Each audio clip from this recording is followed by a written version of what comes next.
Amines में last type का chemical property amines का।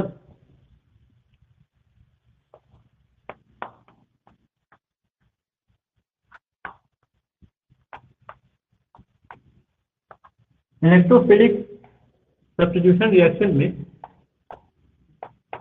पहले भी हम लोग कई टाइप का रिएक्शन देख चुके हैं, बस वही सब रिएक्शन है, कुछ नया नहीं। लेकिन कुछ कुछ प्रॉब्लम इसमें आ जाता है, वही सब याद रखना है। जैसे फर्स्ट रिएक्शन था हेलोजिनेशन। तो अगर हेलोजिनेशन करवाते हैं हम लोग, जिसमें ब्रोमीन का आपको कॉमन रिएक्शन मिलेगा इसमें, तो ब्रोमीन से करवाएंगे तो ब्रोमिनेशन।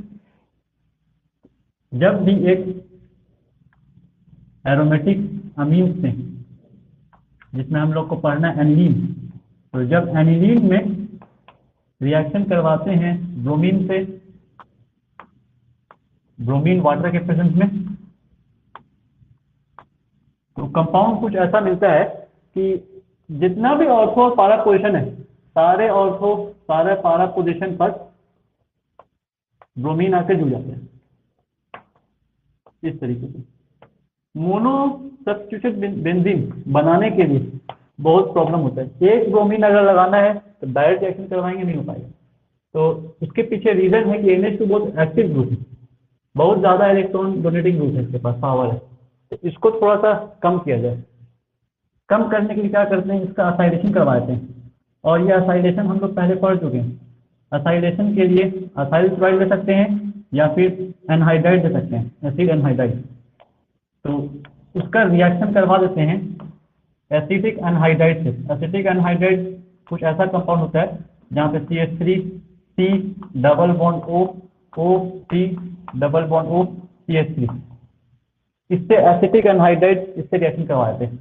पिरिडीन के प्रेजेंस में ये बॉन्ड टूट जाता है, एक H इसके पास आके जुड़ जाता है और ये CO जाके इसके पास जुड़ जाएगा NH के पास। तो कंपाउंड कुछ ऐसा बनता है जहाँ पर ये बन जाता है बेंजीन। NH तो रहता ही है, NH के पास है C के पास डबल बॉन्ड O CH3। अब जो इसके पास ना इलेक्ट्रॉन डोनेटिंग टेंडेंसी कम हो जाता है, और इलेक्ट्रॉन डोनेटिंग टेंडेंसी कम होने के कारण इसका रिएक्टिविटी थोड़ा कम हो जाता है।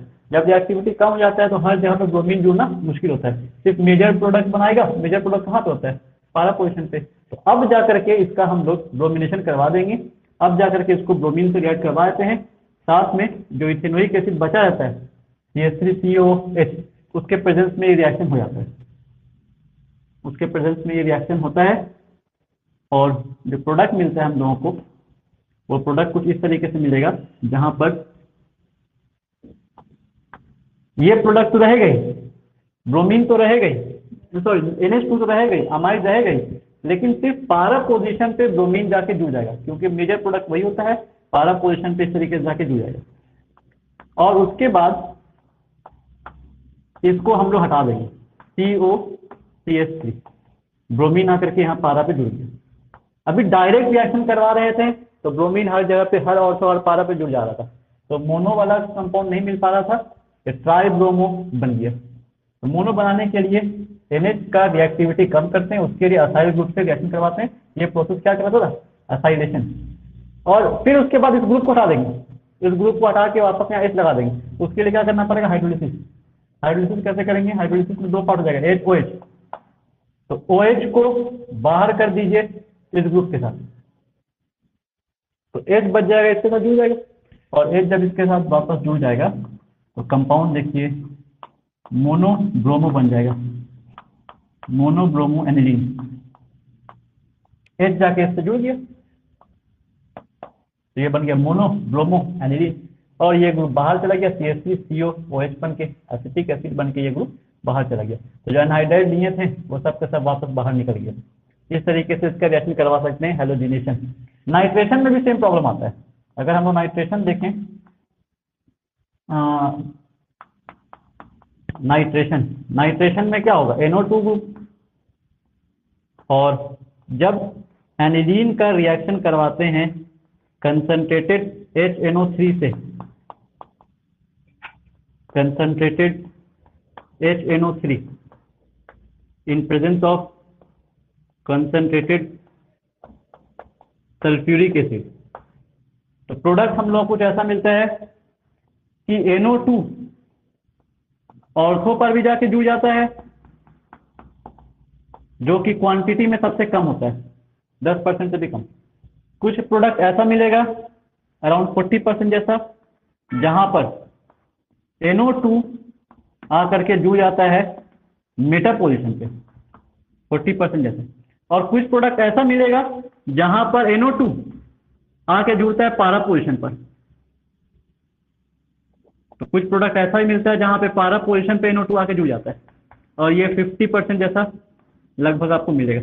अब क्वेश्चन है कि NH2 तो इलेक्ट्रॉन डोनेटिंग ग्रुप है, इलेक्ट्रॉन डोनेटिंग ग्रुप होने के कारण नेगेटिव चार्ज सिर्फ यहाँ डेवलप होना चाहिए था, तो इलेक्ट्रोफाइल आके सिर्फ ऑर्थो पारा जुड़ चाहिए था, मेटा पे क्यों जुड़ा?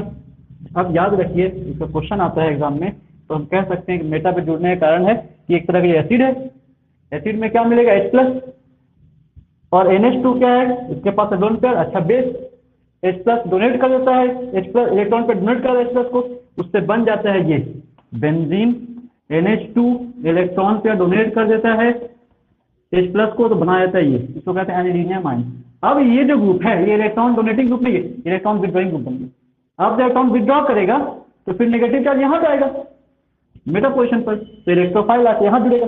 तो कई मॉलिक्यूल्स ऐसा होता है जो इस तरीके से रिएक्ट तो कर जाता है, कई मॉलिक्यूल्स एसिड से रिएक्ट कर जाता है, और एसिड से रिएक्ट करके ये बनाता है, और ये बनाने के कारण उसका मेटा ग्रुप एक्टिवेट हो जाता है, फिर जाकर के मेटा ग्रुप पे NO2 जुड़ता है। इस तरीके से हम लोग बता सकते हैं कि ये एक अच्छा मेथड नहीं है, डायरेक्ट इसका रिएक्शन करवाएंगे तो सही नहीं होगा। तब फिर क्या करना पड़ेगा इसको? इसके पीछे कारण क्या है? NH2 इलेक्ट्रॉन डोनेटिंग ग्रुप अच्छा था, इसका रिएक्टिविटी ज्यादा हो गया, इसको थोड़ा देर के लिए स्लो कर देंगे इसका रिएक्टिविटी। कैसे स्लो करेंगे? असाइल ग्रुप जोड़ करके, असाइल ग्रुप जोड़ेंगे ये प्रॉब्लम दूर जाएगी। तो असाइलेशन करवा देंगे तो सेम काम करना है, सेम काम करेंगे तो कंपाउंड जाकर के बन जाएगा पहले ये NH3OCH3, ये बन जाएगा, समझे? और इसके बाद फिर आपको क्या करवाना है? रिएक्शन। इसके बाद अगर रिएक्शन करवाइएगा आप कंसंट्रेटेड NO3 से कंसंट्रेटेड H2SO4 के प्रेजेंस में, तब ये प्रॉब्लम सॉल्व हो जाएगा। अब सीधे नाइट्रो ग्रुप जाकर के यहाँ पे जुड़ जाएगा और कंपाउंड बना देगा ये। और नाइट्रेशन आई थिंक हमको लगता है बुक में है भी, पढ़ना भी।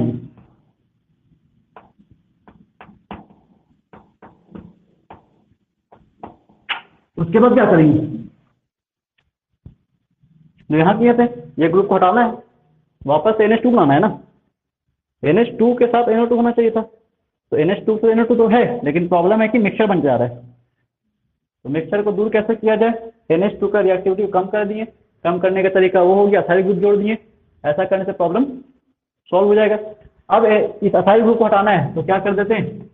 हाइड्रोलिसिस। तो हाइड्रोलिसिस करवा देंगे इसका। हाइड्रोलिसिस जब करवाएंगे HOH से रिएक्शन, तो ये पूरा का पूरा ग्रुप बाहर हो जाएगा,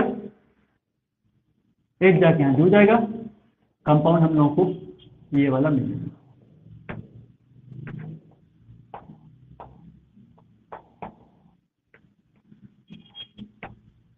ठीक है, ये रिएक्शन आई थिंक पढ़ना भी हम लोगों को,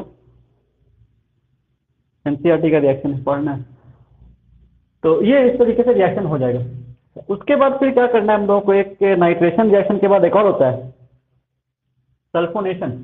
ये रिएक्शन हम फिर से नहीं लिखे, ये कैसे बना हम लोग यहाँ देख चुके हैं, पिछले क्लास में भी देखे थे। असाइलेशन करने से ये बन जाता है, इसका नाम क्या होता है? एसिटिक, और ये बेंजीनामाइड, एसिड बेंजीनामाइड, या इसको कहते हैं एसिड एनिलाइड, एनिलाइड भी कहते हैं। तीसरा रिएक्शन है, ये सबका नाम नहीं लिख रहे, बुक में आपको नाम मिल जाएगा, सल्फोनेशन। सल्फोनेशन, सल्फोनेशन में सल्फोनिक ग्रुप जुड़ता है SO3H, ये वाला,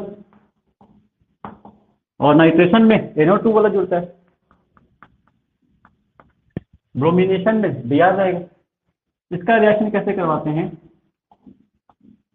ये जो हम लोगों के पास एनिलीन है, इस एनिलीन का रिएक्शन करवाया जाता है कॉन्सेंट्रेटेड सल्फ्यूरिक एसिड से। तो जब सल्फ्यूरिक एसिड से रिएक्शन करवाते हैं तो सल्फ्यूरिक एसिड क्योंकि एक एसिड है और ये क्या है, बेस है, दोनों आपस में रिएक्ट करके सॉल्ट फॉर्म करता है। क्या सॉल्ट फॉर्म करता है, इसका H प्लस इससे रिएक्ट करता है, तो H प्लस जब रिएक्ट करता है तो ये बना जाता है ये चीज, इसका H प्लस रिएक्ट करता है तो बनाता है NH3 प्लस, ये बनाता है। तो ये क्या बचेगा फिर HSO4 माइनस, वो HSO4 minus negative part hydrogen sulphate इस पे जाके जुड़ जाता है और बना जाता है HSO4 माइनस।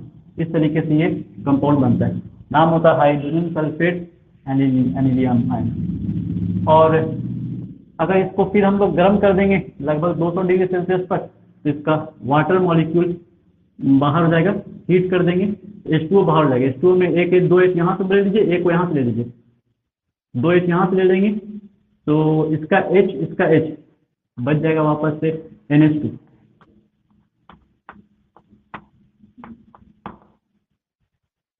और एक H जो बच जाएगा वो आ करके यहाँ लिखा जाएगा SO3H। या समझिए कि एक H यहाँ से रिप्लेस हो गया, इसका H, इसका H, इसका एक O, तो इसका H नहीं, सॉरी इसका H, यहाँ का एक H, यहाँ का एक O, यहाँ का एक H हटा NH2 बच गया, यहाँ का एक O हटा तो SO3 बचा, एक H रह गया SO3H। अब ये कंपाउंड जो इसमें दो फंक्शनल ग्रुप है, दो फंक्शनल ग्रुप में पैरेंट कौन सा है इसमें, SO3H, ये तो बहुत सीनियर है, सबसे सीनियर मान के चलते हैं हम लोग इसको, ये जूनियर हो गया, तो फिर इसका नाम क्या होगा, इसका नाम क्या होता है, इसका नाम है, ये प्रीफिक्स चल जाएगा ना फिर ये, तो प्रीफिक्स में इसका नाम क्या होगा, अमीनो। ये तो अमीन्स होता है, अल्केना मीन्स IUPAC नेम का सेकेंडरी सफिक्स है इसका, लेकिन प्रीफिक्स इसका अमीनो हो जाएगा, पारा अमीनो बेंजीन सल्फोनिक एसिड, या फिर 4 अमीनो बेंजीन सल्फोनिक एसिड, ये नाम होगा। और एक और बात बता दें आपको, ये सल्फोनिक एसिड का जो SO3H पार्ट है ये एसिडिक एंड है और ये बेसिक एंड है। इस एसिडिक और बेसिक एंड में ही आपस में रिएक्शन होता रहता है, और इसमें आपस में रिएक्शन होने के कारण, इनके आपस में ही रिएक्शन होने के कारण कुछ इस तरह का चीज बन जाता है, NH2SO3H। इनमें आपस में ही रिएक्शन होता है और रिवर्सिबल रिएक्शन होता है, ये H प्लस रिलीज करता है, H प्लस एक्सेप्ट कर लेता है, और जैसे ये काम होता है तो इस तरह का कुछ कंपाउंड बनता है, इस तरह का एक आयन बन जाएगा, न्यूट्रल आयन। अपने आप में तो इस पर चार्ज होगा, लेकिन एज अ होल आयन ये न्यूट्रल होगा, SO3 माइनस, इसका H प्लस हटा माइनस लग गया, H प्लस एक्सेप्ट कर लिया, NH3 प्लस बन गया। ये जो आयन है इसको कहा था ज्विटर आयन। एग्जाम का क्वेश्चन होता है ज्विटर आयन क्या है, इसी को कहते हैं ज्विटर आयन, ठीक है। तो एक कंपाउंड पर, इसी कंपाउंड पर एक पॉजिटिव एक नेगेटिव है, एज अ होल ये न्यूट्रल है ना, लेकिन इस पर चार्ज भी है, चार्ज वाला आयन है। दूसरा एक और बात, इसका एसिडिक एंड है, इसका बेसिक एंड है, इसीलिए ये रिएक्शन हुआ, ठीक है। ज्विटर आयन क्यों फॉर्म होता है, तो रीजन लिख देंगे कि अमीनो बेंजीन सल्फोनिक एसिड में SO3H का एसिडिक एंड है, NH2 बेसिक एंड है, एसिडिक बेसिक रिएक्ट करता है आपस में, तो ये इलेक्ट्रॉन का डोनेटर है और ये H plus acceptor, H plus leader, तो दोनों आपस में रिएक्ट कर गया, रिएक्ट करके कुछ इस तरह का चीज बना दिया, ठीक है।